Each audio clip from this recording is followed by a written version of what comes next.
Eram poucas as pessoas da década de 60 e 70 que não gostavam de sair para dançar, beber e flertar. Ainda mais se estivermos falando de quem vivia em Glasgow, na Escócia. Em Glasgow, durante as noites de quinta-feira e sábado das 8 horas à meia-noite no salão de festas Barrowland, aconteciam as chamadas Noites de Palas, ou coloquialmente falando, a Grabby Granny Night.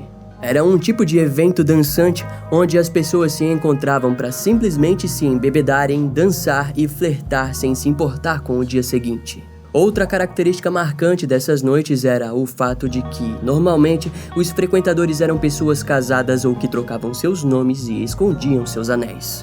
Em outros casos, as pessoas podiam até ser solteiras, mas frequentavam o lugar sem ninguém saber e, se houvesse algum encontro indesejado, elas fingiam que não haviam se visto.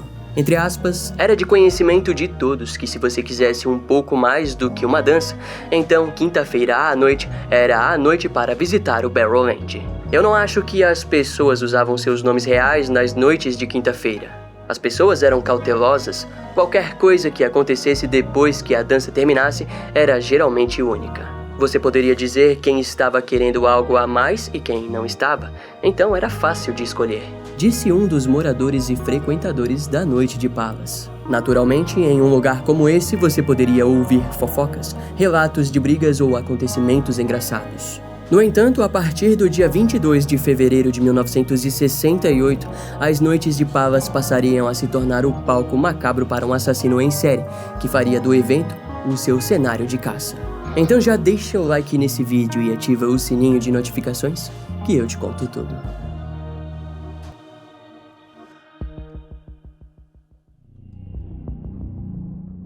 Na noite do dia 22 de fevereiro de 1968, Patricia Docker, de 25 anos e enfermeira no Hospital Victoria em Glasgow, informou aos seus pais que iria até o salão de festas Majestic, na Rua Hope. A garota havia recém se divorciado do seu marido Alex e, em consequência, ela havia conseguido a custódia do seu filho de 4 anos. Desde o divórcio, Patricia havia voltado a morar com os seus pais e estava tendo uma vida cansativa e rotineira de uma mãe divorciada, mas naquela noite tudo mudaria.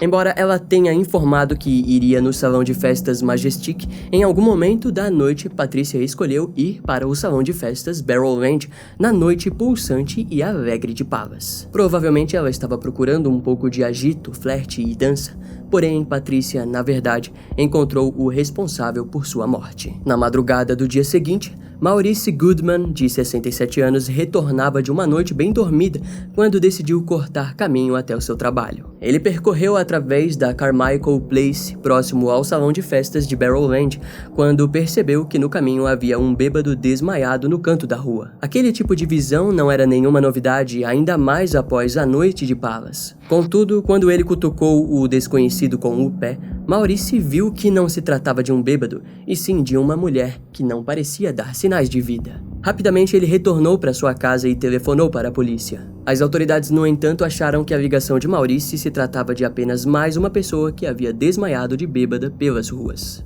Em resultado, nenhum policial foi enviado para o local, mas por sorte 2 policiais de trânsito que por acaso vagavam pela área acabaram encontrando o corpo às 8 horas da manhã. Quando o achado foi compartilhado, os primeiros investigadores a chegarem no local logo perceberam que se tratava de um assassinato. A mulher estava de bruços, nua e com a cabeça virada para a direita. O único item presente em seu corpo era um dos seus sapatos. Na autópsia feita por Gilbert Forbes na Faculdade de Medicina da Universidade de Glasgow, seria revelado que a vítima havia sido espancada, violada e estrangulada. Inicialmente, os investigadores acreditaram que uma cinta poderia ter sido usada devido aos hematomas e marcas no pescoço, mas também havia suspeitas de que uma das meias da vítima possa ter sido usada. Na cena do crime, nenhuma peça de roupa ou bolsa foi encontrada, mas próximo dela havia um absorvente que presumivelmente pertencia à vítima. Quando os policiais saíram para interrogar as casas da vizinhança, um vizinho disse ter ouvido uma mulher gritar "Me deixe em paz" durante a noite anterior.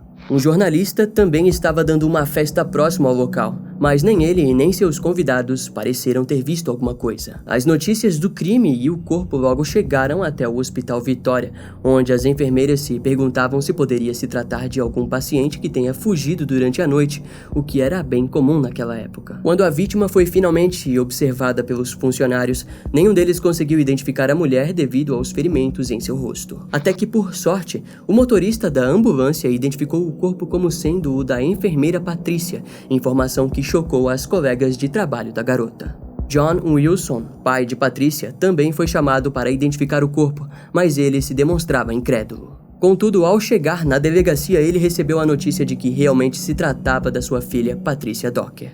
As investigações iniciais não focaram no salão de festas Barrowland, mas sim no Majestic, onde ela havia informado que iria. Além disso, uma testemunha se apresentou para informar que havia dançado com Patrícia no Majestic na noite anterior. Porém, alguns dias depois, a mesma testemunha percebeu que havia confundido a noite em que havia visto a garota com a noite que havia dançado com ela. Enquanto isso, os investigadores teorizavam que as roupas poderiam ter sido despejadas próximo ao local ou escondidas em um ponto específico. Daquela forma, o rio Cart, próximo ao local do crime, foi drenado. Dentro do rio, eles puderam rastrear e encontrar a pulseira, uma caixa de relógio e a bolsa de Patrícia. Com aquilo, eles acreditaram que poderiam encontrar suas roupas, mas nos dias seguintes as buscas pelas roupas se mostraram inúteis. Em todo o caso, seria apenas quase 3 semanas depois que os investigadores conseguiriam descobrir que ela realmente havia ido ao Barrowland na noite de Palace. Principalmente pelo fato de que o Majestic fechava às 10h30 da noite e o Barrowland ficava aberto até a meia-noite. Afinal, ela poderia ter decidido prolongar a sua noite. No entanto, trilhar todo o caminho que ela poderia ter feito naquela noite estava fora de cogitação para os investigadores. Os recursos gastos na busca pelo assassino já haviam se esgotado devido à drenagem do rio.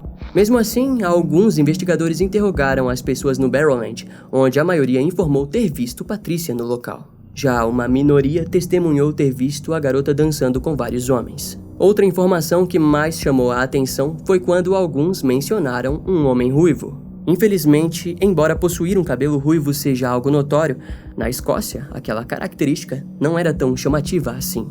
O ex-marido de Patrícia, Alex, também foi considerado suspeito, mas ele possuía um álibi sólido para a noite em específico. Eventualmente, o fim logo se apresentou para as investigações no caso de Patricia Docker. A conclusão final era de que, de fato, ela havia ido ao Barrowland, mas já a trilha do autor do crime havia se esfriado e até mesmo desaparecido. A polícia informou que o caso se tratava de um crime isolado, onde ela trombou com a pessoa errada no lugar errado. Segundo os investigadores, se tratava de um crime de oportunidade e cometido por um sujeito impulsivo. Inicialmente foi dessa forma que as autoridades de Glasgow resumiram a trágica e última noite de vida de Patricia Docker. Entretanto, aquele na verdade se tratava apenas do primeiro cartão de visitas de um assassino em série que traria medo e morte para as ruas de Glasgow. No sábado do dia 16 de agosto de 1969, um ano após o assassinato de Patricia Docker, Jemima MacDonald, de 32 anos, decidiu que iria até o salão Barrowland. Na época, os organizadores das noites de Palace haviam disponibilizado o local para uma noite de recreação chamada de Maima. Naquela noite, Jemima havia deixado os seus 3 filhos, Elizabeth, de 12 anos, e Andrew e Alan, de 9 e 7 anos, sob os cuidados de sua irmã, Margaret O'Brien. A mulher estava animada para sua noite. Ela havia cacheado os cabelos, amarrado um lenço sobre eles e partido em direção à diversão. Jemima era uma das únicas entre suas amigas que ainda não era casada, então acabava quase sempre se divertindo sozinha nos salões de dança de Glasgow. Contudo, após o café da manhã do dia seguinte, Margaret achou estranho que sua irmã ainda não havia chegado para buscar os seus filhos. Ainda durante a manhã, ela havia ouvido pessoas e crianças do bairro falando sobre um corpo encontrado em um dos cortiços abandonados da região. Aquele mesmo cortiço era conhecido por ser frequentado por profissionais do sexo e mendigos. Era só um rumor, mas na manhã do dia seguinte, após uma noite mal dormida, Margaret decidiu que entraria no cortiço em ruínas na rua McCafe. Lá, em pouco tempo dentro do local, ela encontrou o que acreditou ser um manequim descartado, mas ao se aproximar, Margaret avistou algo horrível. Mesmo com o sangue coagulado no rosto de sua irmã, ela a reconheceu instantaneamente. O local foi rapidamente isolado pela polícia. Jemima havia sido espancada, violada e estrangulada com uma meia. Os investigadores não deixaram de notar que o vestido de Jemima estava brutalmente rasgado e amassado. Sua calcinha havia sido rasgada violentamente e o seu sobretudo parecia ter sido deixado ao lado. Curiosamente, sua bolsa de couro e seu lenço não foram encontrados no local. Próximo também foi encontrado um absorvente descartado e o legista pôde concluir que, assim como Patricia Docker, Jemima também estava menstruada. Durante as investigações foi descoberto que ela havia frequentado o Betty's Bar, próximo ao salão Barrowland, onde foi vista bebendo e conversando com um homem ruivo. Testemunhas disseram que ela também havia ido no Barrowland, onde foi vista dançando com o mesmo homem e que também havia deixado o local ao lado do sujeito. De acordo com a descrição, ele era um homem magro de 25 a 35 anos, alto e que vestia um terno azul com uma lapela costurada à mão. O aspecto mais interessante foi o de que, segundo algumas testemunhas, o suspeito inseria em suas frases algumas citações bíblicas, fato que o tornava estranhamente misterioso. Seus cabelos foram descritos como ruivos escuros e algumas testemunhas disseram que ele parecia sofisticado demais para estar lá. Os investigadores concluíram que o suspeito provavelmente não era um frequentador regular da região e que morava relativamente longe do salão de festas Barrowland.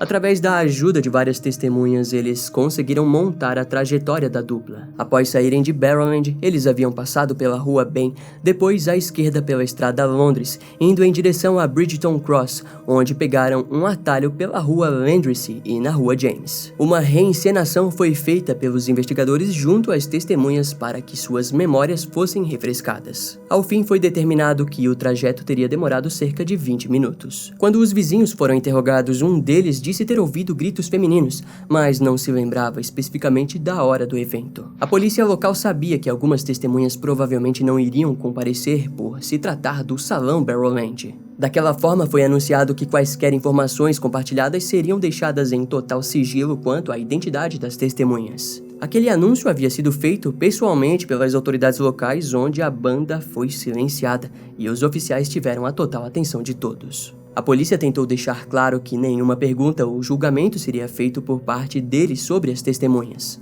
Entretanto, poucas pessoas se apresentaram para fornecer algo concreto sobre o que haviam visto. Foram 2 meses de investigações intensas em cima dos acontecimentos e dos testemunhos das pessoas que haviam frequentado o salão Barrowland na noite do crime. Na época, até mesmo uma recompensa foi oferecida pelos familiares de Jemima, mas infelizmente não rendeu nenhuma nova pista. Os investigadores se viram em um beco sem saída. E foi naquele momento, sem novas pistas, que eles começaram a considerar a possível conexão entre o assassino de Patricia Docker, no dia 23 de fevereiro de 1968, com o assassinato de Jemima McDonald no dia 16 de agosto de 1969. Em ambos os casos, as vítimas haviam conhecido o seu agressor nas noites de Palas no salão de festas Barrowland. Curiosamente, ambas possuíam cabelos escuros e eram jovens. O método de assassinato era semelhante e nos 2 casos as bolsas haviam sido roubadas. Tanto Patricia quanto Jemima também estavam menstruadas no momento de suas mortes e ambas tiveram seus absorventes deixados à vista no local.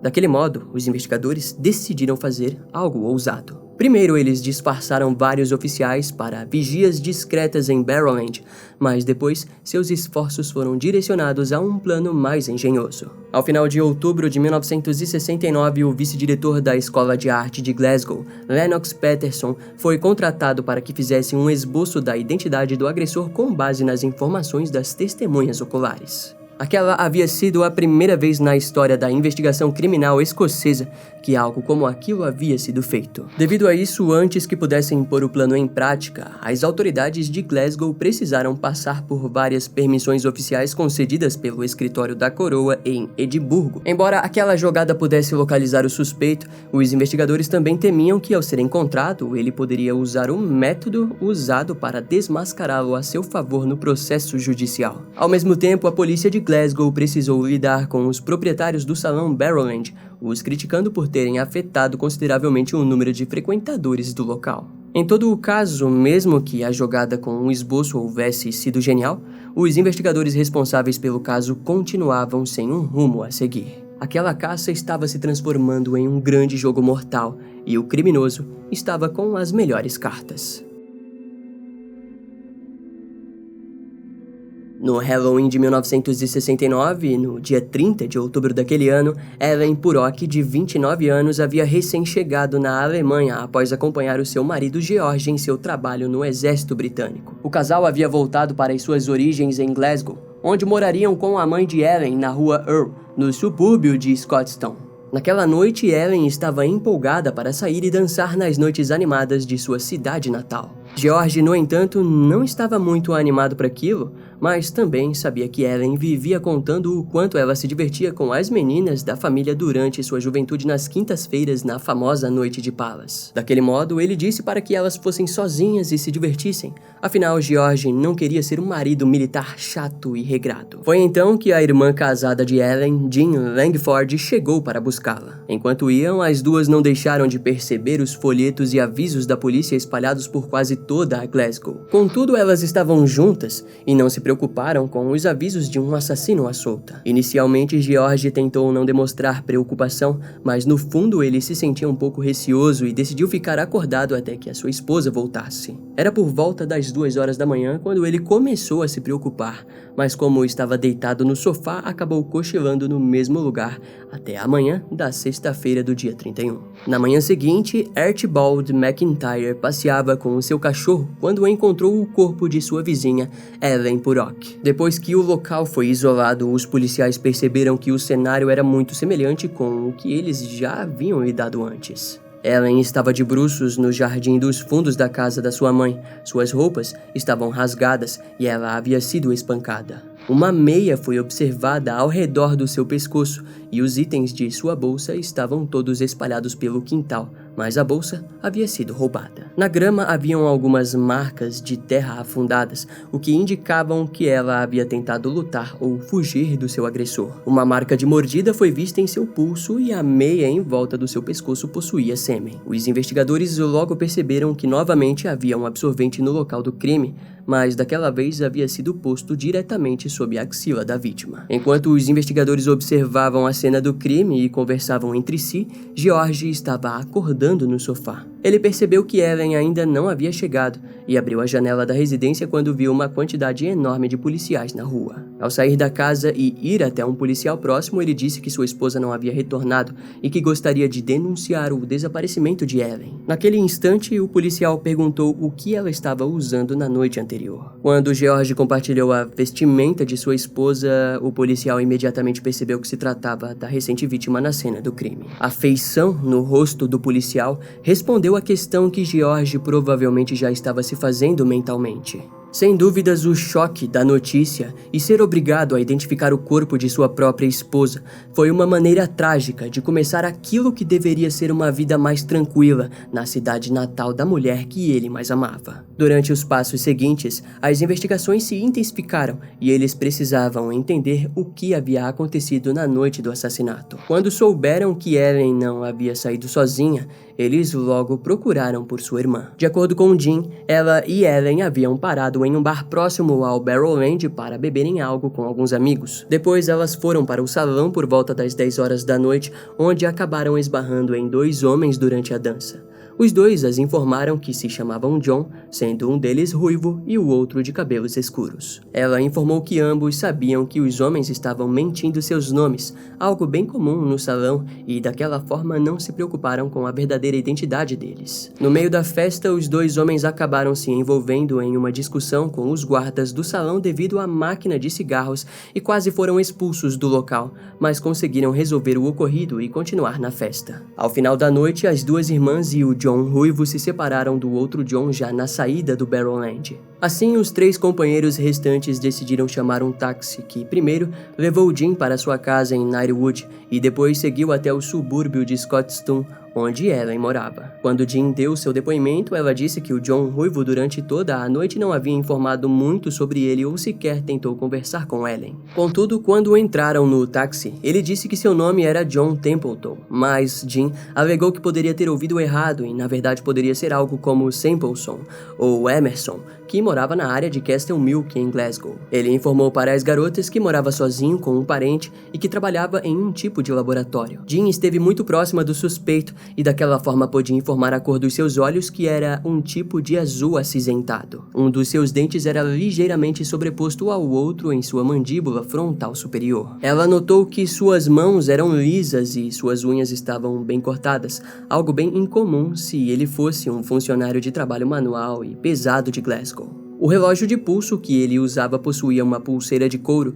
Ele também tinha algo metálico em sua lapela, a qual vivia tocando como se estivesse escondendo. Jean disse que a melhor memória que tinha era a da marca de cigarro que o tal John fumava, que se tratava da Embassy. O tal John também parecia ser um homem culto de 25 ou 30 anos, que tinha um ar um pouco militar e autoritário, algo que Jean já havia observado em seu cunhado. Durante a corrida, John também contou que gostava de jogar golfe, mesmo que não fosse tão bom quanto seu primo. Jean disse que o sujeito do nada começou a falar muito, até que em algum momento ele simplesmente mudou a sua forma de falar e começou a dizer que havia sido criado em um ambiente religioso e rigoroso ao lado de sua irmã. Além de mencionar que a religião havia falhado em torná-los tão bons ou piedosos quanto seus pais desejavam. De acordo com John, seu pai chamava os salões de danças de antros de iniquidade, e as mulheres casadas que frequentavam aqueles lugares eram mulheres adúlteras e pecaminosas. Ao longo da conversa, Jean informou que ele usava citações das escrituras como forma de intensificar o que estava falando. Quando conversavam sobre a celebração do Ano Novo, John disse o seguinte: "Eu não danço no Ano Novo.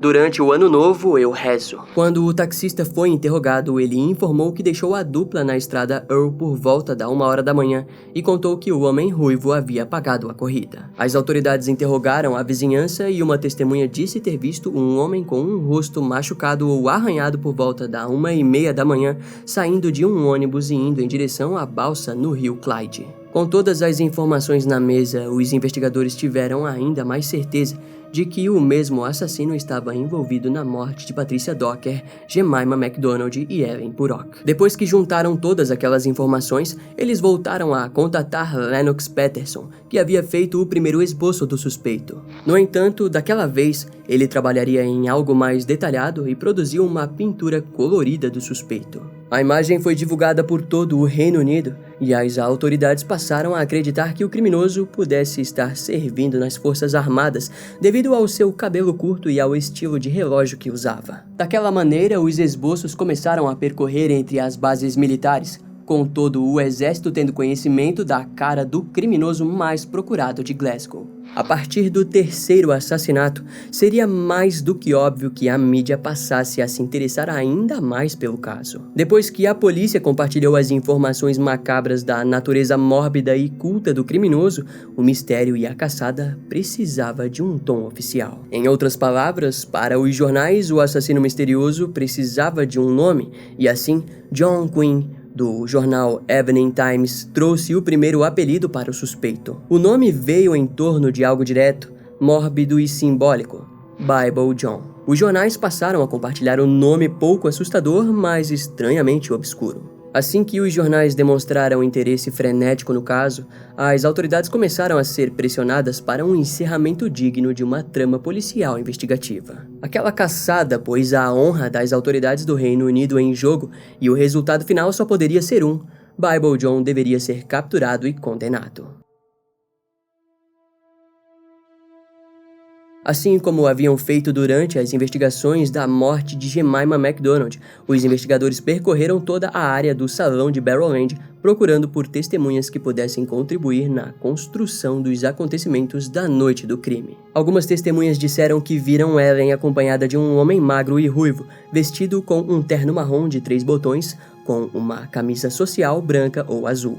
Outras testemunhas descreveram que ele estava usando uma gravata escura com listras vermelhas e informaram que o haviam visto no vestiário ao final da noite usando o relógio de couro que Jean havia mencionado. Novamente, os policiais se infiltraram nas noites de quintas no salão, onde daquela vez precisaram se parecer realmente como clientes. Assim, eles teriam que dançar e comprar bebidas. Os jornais da época o chamaram de equipe da dança de formação marinha, onde Joe Jackson, um dos investigadores envolvidos, disse que havia aprendido um samba caprichado por estar envolvido na investigação. O policial Bruce Forsyth comentou em um dos jornais: "Quando essa investigação começou, eu mal conseguia dançar um passo. Agora melhoro a cada semana." Outra policial, Katrina Liddell, relatou o seguinte: "Tentamos variar ao máximo nossos vestidos e, nas noites de dança, nos esforçamos muito." Sem dúvidas, naquela altura das investigações, aquele havia sido o único ponto alto e divertido dentro de toda aquela tragédia. Enquanto aquela equipe dava tudo de si nos salões de dança, alguns outros investigadores vasculhavam os registros militares da OTAN, acreditando fielmente que o suspeito pudesse estar entre os militares. Aquela linha de investigação se sustentava no fato de que os assassinatos haviam demorado 1 ano do primeiro para o segundo, os fazendo acreditar que ele fosse um militar e que havia sido enviado para outro local. Assim, as suas vindas para Glasgow ocorriam em meio à folga ou à licença para voltar para casa. Na época, mais de 400 barbeiros da cidade foram interrogados, pois naquele período o corte curto masculino não era muito comum. Outros 250 alfaiates também foram interrogados, afinal, não era novidade que Bible John se vestia com muita elegância. Além do mais, foram investigados vários consultórios de dentistas de Glasgow, onde encontraram mais de 5.000 suspeitos que possuíam o dente da frente sobreposto no maxilar superior. No entanto, todos eles foram investigados e liberados da lista de suspeitos. Também foram investigados mais de 400 campos de golfe em toda a Escócia, mas nenhum funcionário se lembrava de um homem ruivo na companhia de algum familiar. Algumas igrejas também foram investigadas, mas nenhum pastor informou possuir algum membro ruivo com aquelas descrições nos cultos. Durante as investigações, algumas lojas maçons também foram visitadas, o que resultou em um certo rebuliço na cidade. Mais tarde, a polícia foi criticada devido aos comentários do policial Joe Jackson, que provavelmente havia assustado o criminoso do salão. No início de 1970, o jornal Scottish Daily Record convidou o psíquico holandês Gerhard Croiset para que desse a localização do criminoso. Embora os detalhes que Gerhard tenha dado fossem convincentes, o superintendente Joe Batty afirmou que as buscas não deram em nada e considerou o ocorrido como uma grande perda de tempo. Ao todo, foram investigadas mais de 50.000 pistas, gerando uma comoção e estresse generalizado por parte dos policiais, que haviam até mesmo sido vistos pulando das viaturas ao verem qualquer homem ruivo vestindo terno. Mais de 5.000 suspeitos foram investigados e inocentados. Daquele modo, em pouco tempo, a caça por Bible John se tornou a maior caçada humana da Escócia. Nesse período, George Purrock decidiu ir por conta própria atrás do taxista que havia levado sua esposa, sua irmã e o tal John na noite do crime. Quando ele interrogou o motorista, a história curiosamente se tornou mais diferente e chamativa. De acordo com o taxista, quando ele aceitou a corrida, ele informou que não conhecia tão bem a região e que isso ficou evidente quando precisou deixar Ellen em casa. Em resultado, a garota acabou pedindo que ele parasse antes de chegar na estrada Earl. Quando Ellen saiu do veículo, o homem junto a ela pagou o motorista e rapidamente saiu atrás da garota. O motorista disse que ficou tempo o bastante para ver o homem correndo atrás da garota e ter iniciado um tipo de discussão com ela. Na época, ele pensou que se tratava de uma briga de namorados e decidiu seguir em frente.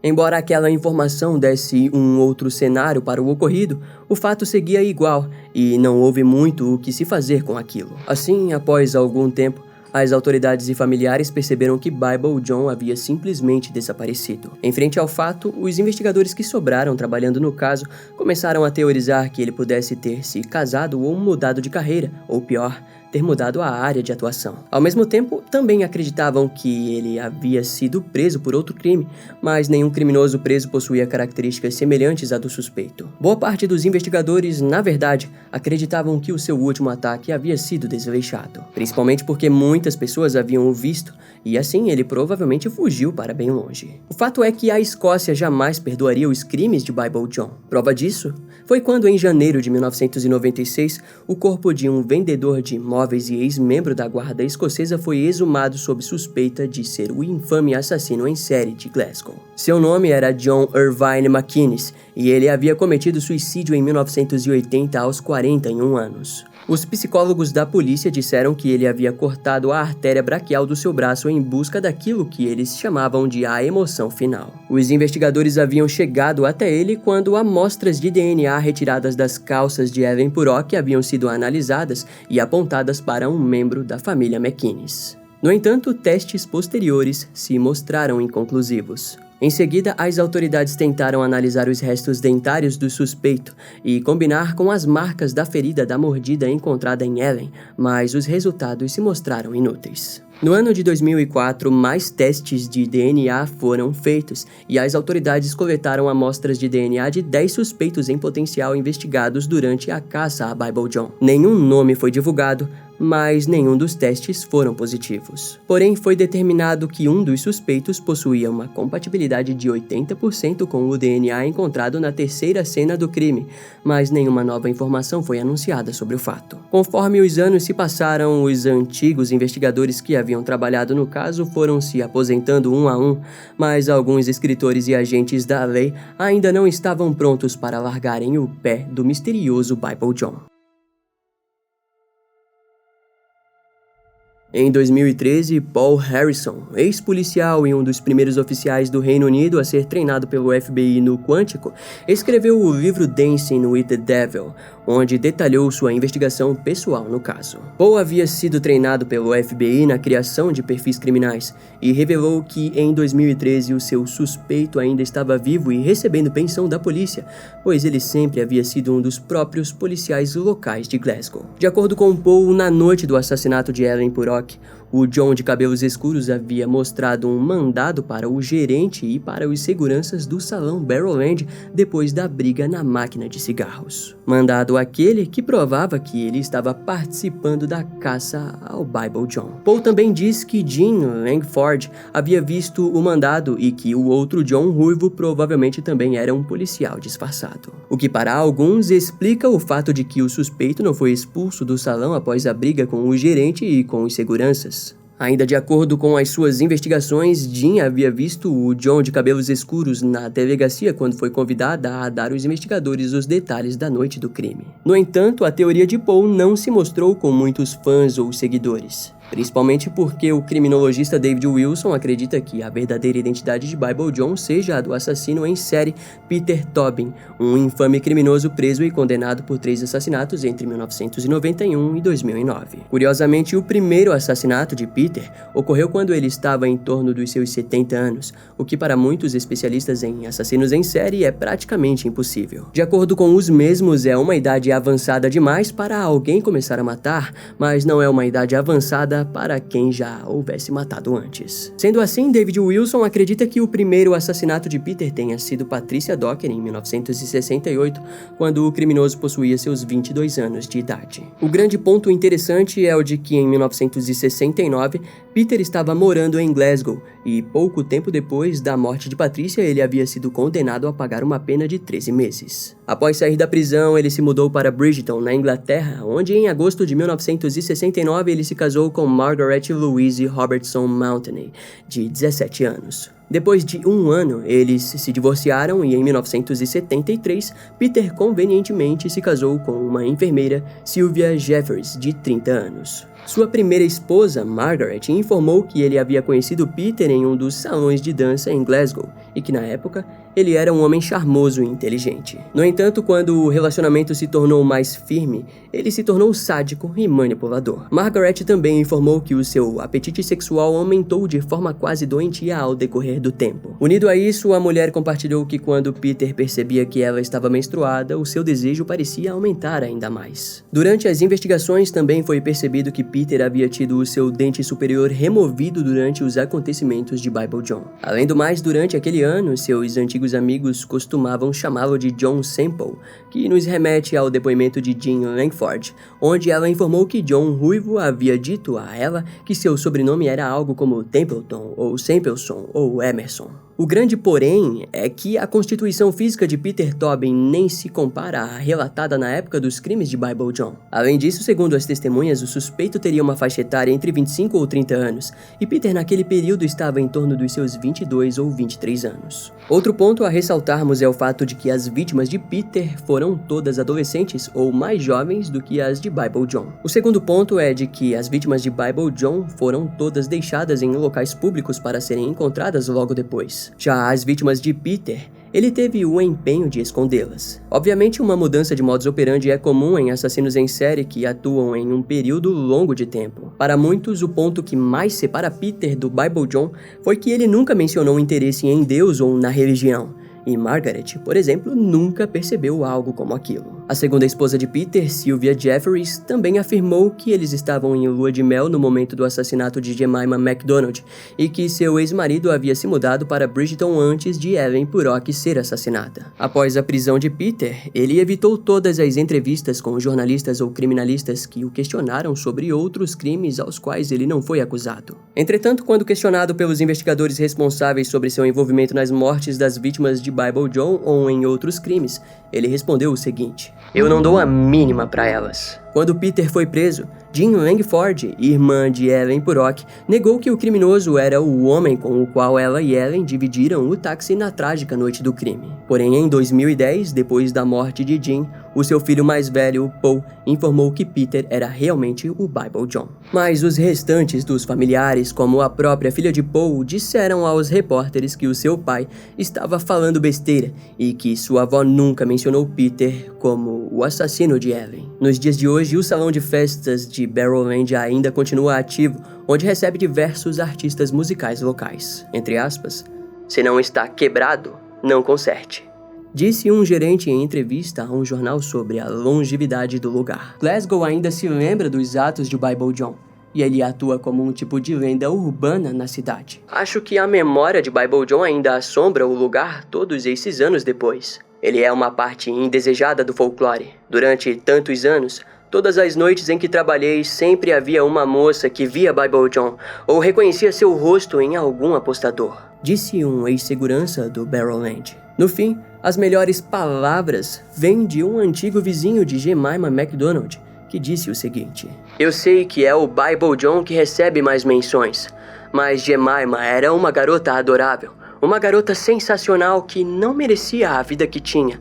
ou morrer em circunstâncias tão terríveis. Ela era uma mãe amorosa com 3 filhos adoráveis. A vida pode ser tão cruel às vezes e torna ainda mais angustiante pensar que o assassino dela escapou do que fez. As pessoas por aqui nunca vão esquecer. Se eles o pegarem, então espero que ele receba suas justas recompensas por seus crimes." A identidade por detrás da lenda do infame assassino em série Bible John até o ano de 2022 continua sendo um terrível e sinistro caso arquivado. Em novembro de 2021, a BBC estreou a série The Hunt for Bible John e trouxe as imagens modernas do criminoso e como ele pode estar atualmente. O documentário trouxe novos olhos à investigação, além da esperança de que um novo caminho leve a novas descobertas. Até lá, nós não podemos fazer nada que traga a justiça ou a paz para as vítimas desse criminoso. No entanto, como dito há pouco, só nos cabe relembrar sempre que,